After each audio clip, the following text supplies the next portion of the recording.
A US-made Reaper drone at the newly built French military base in Madama, Niger. Paris has ordered 3 more drones to counter the growing terror threat from Libya, which lies 100 kilometers to the north. It has become the major source of destabilization in the region, says Jason Pack, president of the group LibyaAnalysis.com. Libya is a huge exporter of terror, arms, illegal migrants to Europe. It is a force for destabilization in the Sahel region, in North Africa, in the southern Mediterranean and the Middle East.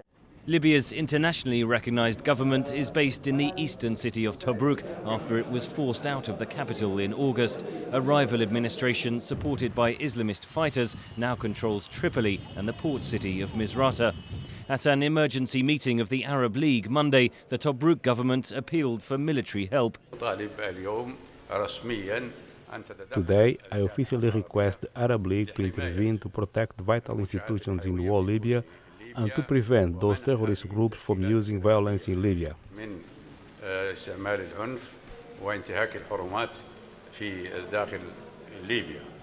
Egypt and the United Arab Emirates are already supporting the Tobruk government militarily and have carried out airstrikes on Islamist militant positions. Again, Jason Pack. This is an unwinnable conflict between the Tobruk government and the Tripoli government.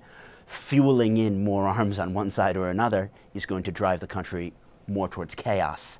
The rival governments and their allied militias are battling for the biggest oil reserves in Africa, and that could split Libya, says analyst John Hamilton.